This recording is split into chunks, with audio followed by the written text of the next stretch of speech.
And then there was a little window there that opened up into the lab, so we can look out and see if you all are behaving yourself.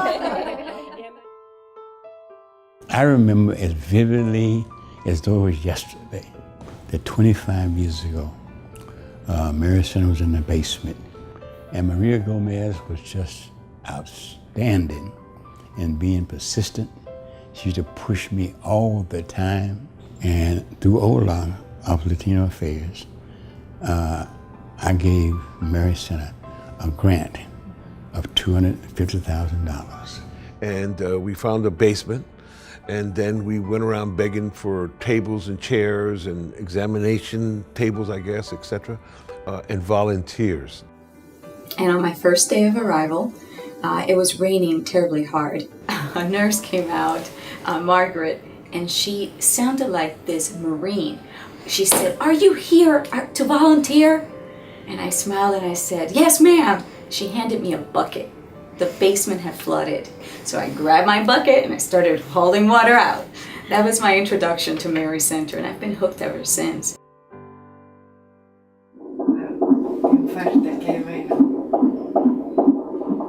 My mom was patient number 4 of MarysCenter. I was born 8 months after MarysCenter opened, and ever since then I've been coming to MarysCenter for my services. As I got older, I've always wanted to work here at MarysCenter. Yeah. And so many of the families that we served back 25 years ago are now running the front desk, social services at MarysCenter. It's amazing. I got my bachelor's degree in human relations, and I applied for a job at MarysCenter, and I got my job here, working as a family support worker. When I came to MarysCenter in 2007, I was going through some of the darkest moments in my life. I just divorced after 26 years of marriage, suffered domestic violence. I was diagnosed with multiple sclerosis. I was in a wheelchair for several years. And I was homeless.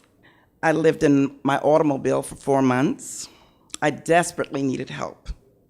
And the moment that I went through that door at MarysCenter, I felt welcome. I felt that someone cared.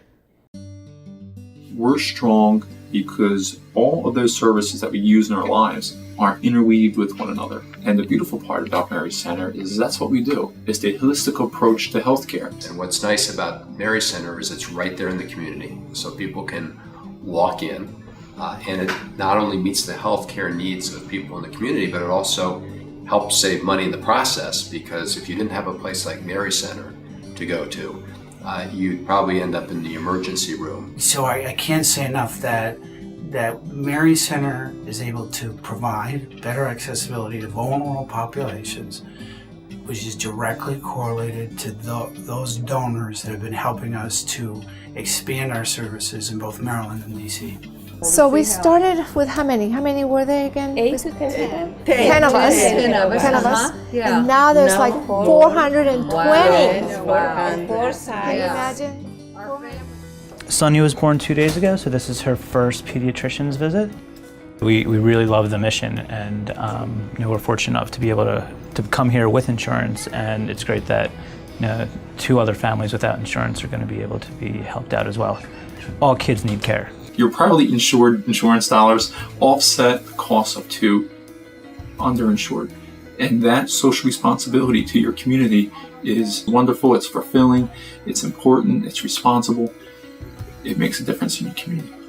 MarysCenter success is directly correlated to the leadership team. I've never worked with a nicer set of people.